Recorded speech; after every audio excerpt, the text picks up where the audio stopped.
BBMP ಆಸ್ಪತ್ರೆಗಳ ಕರ್ಮಕಾಂಡ public ಟಿವಿಯಲ್ಲಿ ಬಟ್ಟಾಬೈಲು. ಕೊತ್ತನೂರಿನ wear ಹೌಸ್ಗೆ ಬೆಂಕಿ, ಕೋಟ್ಯಾಂತರ ಮೌಲ್ಯದ ವಸ್ತುಗಳು ಬೆಂಕಿಗಾಹುತಿ. ಚಾರ್ಮಡಿ ಘಾಟ್ನಲ್ಲಿ ಕೆಟ್ಟು ನಿಂತ ಲಾರಿ, ಗಂಟೆಗಟ್ಟಲೆ ಟ್ರಾಫಿಕ್ ಜಾಮ್. ಎಲ್ಲವನ್ನು ನೋಡೋಣ ಕರ್ನಾಟಕ ಟಾಪ್ 20ಯಲ್ಲಿ.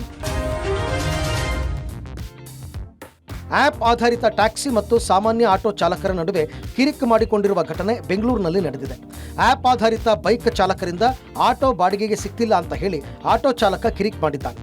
ಇನ್ನು ಸ್ಥಳಕ್ಕೆ ಆಗಮಿಸಿದ ಆಪ್ ಆಧಾರಿತ ಬೈಕ್ ಚಾಲಕರು ಆಟೋ ಚಾಲಕನನ್ನ ಪ್ರಶ್ನಿಸಿದರು. ಈ ವೇಳೆ ಆಟೋ ಚಾಲಕ ಪ್ಯಾಂಟ್ ಬಿಚ್ಚಿ ಹೈಡ್ರಾಮಾ ಮಾಡಿದ್ದಾನೆ. ಕೋಲಾರದಲ್ಲಿ ಅಧಿಕಾರಿಗಳ ಕಣ್ಣು ತಪ್ಪಿಸಿ ಅಕ್ರಮ ಕಲ್ಲು ಗಣಿಗಾರಿಕೆ ಮಾಡಿದ್ದಾರೆ. ಉಕ್ಕುಂದ ಗ್ರಾಮದ ಡೈರಿ ಕೃಷ್ಣಪ್ಪ ಎಂಬುವರಿಂದ ಅಕ್ರಮ ಕಲ್ಲು ಗಣಿಗಾರಿಕೆ ನಡೆದಿದ್ದು, ಕೋಟ್ಯಾಂತರ ಬೆಲೆ ಬಾಳುವ ಗ್ರಾನೈಟ್ ದಿಮ್ಮಿಗಳನ್ನು ರಾತ್ರೋರಾತ್ರಿ ಸಾಗಿಸಿದ್ದಾರೆ. ರಾತ್ರಿ ವೇಳೆ ಬ್ಲಾಸ್ಟಿಂಗ್ ಮಾಡಲು ಸ್ಫೋಟಕ ಬಳಕೆ ಮಾಡ್ತಾ ಇದ್ದು, ಗಣಿಗಾರಿಕೆಗೆ ಗ್ರಾಮಸ್ಥರು ವಿರೋಧ ವ್ಯಕ್ತಪಡಿಸಿದ್ದು, ಅಕ್ರಮ ಕಲ್ಲು ಗಣಿಗಾರಿಕೆಗೆ ಕಡಿವಾಣ ಹಾಕುವಂತೆ ಗ್ರಾಮಸ್ಥರು ಆಗ್ರಹಿಸಿದ್ದಾರೆ. ಬೆಳಗಾವಿಯಲ್ಲಿ ವೈದ್ಯರ ನಿರ್ಲಕ್ಷ್ಯಕ್ಕೆ ಬಾಣಂತಿ ಮತ್ತು ಮಗು ಸಾವನ್ನಪ್ಪಿದೆ ಅಂತ ಮೃತರ ಕುಟುಂಬಸ್ಥರು ಆರೋಪಿಸಿದ್ದಾರೆ. ಸಂತಿ ಬಸ್ತವಾಡ ಗ್ರಾಮದ 28 ವರ್ಷದ ಲಕ್ಷ್ಮೀ ಲಗಮಪ್ಪ ಹಳ್ಳಿ ಮೃತ ಬಾಣಂತಿ ಅಂತ ಗುರುತಿಸಲಾಗಿದೆ. ಲಕ್ಷ್ಮಿಗೆ ಹೆರಿಗೆ ನೋವು ಕಾಣಿಸಿಕೊಂಡ ಹಿನ್ನೆಲೆಯಲ್ಲಿ ಕುಟುಂಬಸ್ಥರು ಆಸ್ಪತ್ರೆಗೆ ದಾಖಲಿಸಿದರು. ಬೆಳಗಿನ ಜಾವ ಕಿಣಿಯ ಆಸ್ಪತ್ರೆಯಲ್ಲಿಯೇ ಹೆಣ್ಣು ಮಗುವಿಗೆ ಲಕ್ಷ್ಮಿ ಜನ್ಮ ನೀಡಿದರು. ಈ ವೇಳೆ ತೀವ್ರ ರಕ್ತಸ್ರಾವ ಹಿನ್ನೆಲೆಯಲ್ಲಿ ಹೆಚ್ಚಿನ ಚಿಕಿತ್ಸೆಗೆ ಬೆಳಗಾವಿಯ ಬಿಮ್ಸ್ ಆಸ್ಪತ್ರೆಗೆ ಸಾಗಿಸಲು ವೈದ್ಯರು ಸೂಚಿಸಿದರು. ಅದರಂತೆ ಬಿಮ್ಸ್ ಆಸ್ಪತ್ರೆಗೆ ಸಾಗಿಸುವ ಮಾರ್ಗದ ಮಧ್ಯೆಯೇ ಬಾಣಂತಿ ಮತ್ತು ಕಂದಮ್ಮ ಕೊನೆಯುಸಿರೆಳೆದಿದ್ದಾರೆ. ಇನ್ನು ಕಿಣೆಯ ಆಸ್ಪತ್ರೆಯಲ್ಲಿ ನಾರ್ಮಲ್ ಡೆಲಿವರಿ ಆದರೂ ಸೂಕ್ತ ಚಿಕಿತ್ಸೆ ನೀಡದೆ ಈ ದುರ್ಘಟನೆ ನಡೆದಿದೆ ಅಂತ ಕುಟುಂಬಸ್ಥರು ಗಂಭೀರ ಆರೋಪ ಮಾಡಿದ್ದಾರೆ. ಅಷ್ಟೇ ಅಲ್ಲದೆ ಬೆಳಗಾವಿ ಆಸ್ಪತ್ರೆಗೆ ಸಾಗಿಸಲು ಸರಿಯಾದ ಸಮಯಕ್ಕೆ ಆಂಬ್ಯುಲೆನ್ಸ್ ವ್ಯವಸ್ಥೆ ಮಾಡಿಲ್ಲ ಅಂತ ಆರೋಪಿಸಿದ್ದು, ನಿರ್ಲಕ್ಷ್ಯ ವಹಿಸಿದ ವೈದ್ಯರ ವಿರುದ್ಧ ಕಠಿಣ ಕ್ರಮಕ್ಕೆ ಆಗ್ರಹಿಸಿದರು.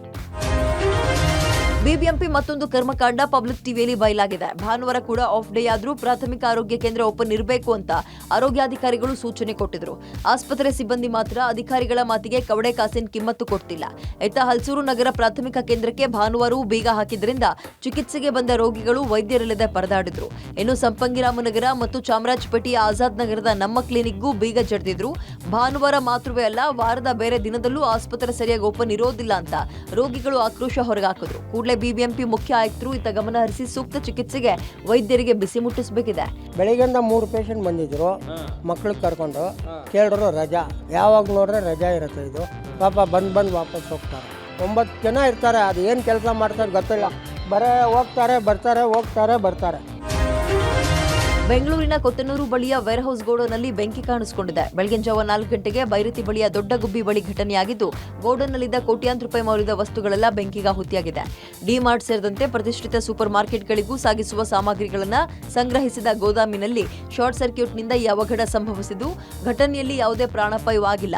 ಇನ್ನು ಘಟನಾ ಸ್ಥಳಕ್ಕೆ 8ಕ್ಕೂ ಹೆಚ್ಚು ಅಗ್ನಿಶಾಮಕ ವಾಹನ ದೌಡಾಯಿಸಿ ಬೆಂಕಿ ನಂದಿಸುವಲ್ಲಿ ಯಶಸ್ವಿಯಾಗಿವೆ. ಘಟನೆ ಸಂಬಂಧ ಕೊತ್ತನೂರು ಪೊಲೀಸ್ ಠಾಣೆಯಲ್ಲಿ ಪ್ರಕರಣ ದಾಖಲಾಗಿದೆ. ಚಾರ್ಮಡಿ ಘಾಟ್ನಲ್ಲಿ 16 ಚಕ್ರದ ಲಾರಿಯೊಂದು ಕೆಟ್ಟು ನಿಂತಿದ್ದ ಪರಿಣಾಮ ಗಂಟೆಗಟ್ಟಲೆ ಟ್ರಾಫಿಕ್ ಜಾಮ್ ಉಂಟಾಗಿತ್ತು. ಮೂಡಿಗೆರೆ ತಾಲೂಕಿನ ಚಾರ್ಮಡಿ ಘಾಟಿಯ 10ನೇ ತಿರುವಿನಲ್ಲಿ ಘಟನೆ ನಡೆದಿದ್ದು, ಕಿಲೋಮೀಟರ್ ಗಟ್ಟಲೆ ಟ್ರಾಫಿಕ್ ಜಾಮ್ ಉಂಟಾಗಿತ್ತು. 10 ಚಕ್ರದ ವಾಹನಕ್ಕಿಂತ ದೊಡ್ಡ ವಾಹನಗಳು ಚಾರ್ಮಡಿ ಘಾಟಿಯಲ್ಲಿ ಸಂಚರಿಸುವಂತಿಲ್ಲ. ಆದರೆ ಈ ವಾಹನ ಬಂದಿದ್ದರಿಂದ ಹಿಂದಕ್ಕೂ ಮುಂದಕ್ಕೂ ಹೋಗಲಾರದೆ ಭರ್ಜರಿ ಸಮಸ್ಯೆ ಉಂಟಾಗಿತ್ತು. ಇದರಿಂದ ವಾಹನ ಸವಾರರು ಪರದಾಡಿದರು. ಇನ್ನು 10 ಚಕ್ರದ ವಾಹನಕ್ಕಿಂತ ದೊಡ್ಡ ವಾಹನ ಬರುವಂತಿಲ್ಲ ಎಂಬ ಸೂಚನೆ ಇದ್ರೂ ಈ ಬೃಹತ್ ಲಾರಿ ಎಂಟ್ರಿಯಾಗಿದ್ದು ಹೇಗೆ? ಅಥವಾ ಕೊಟ್ಟಿಗೆಹಾರ ಚೆಕ್ಪೋಸ್ಟ್ನಲ್ಲಿ ಪೊಲೀಸರು ಗೊತ್ತಿದ್ದೇ ಲಾರಿ ಪ್ರವೇಶಕ್ಕೆ ಅನುಮತಿ ನೀಡಿದ್ರಾ ಅಂತ ಸ್ಥಳೀಯರು ಆಕ್ರೋಶ ಹೊರಹಾಕ್ತಾ ಇದ್ದಾರೆ.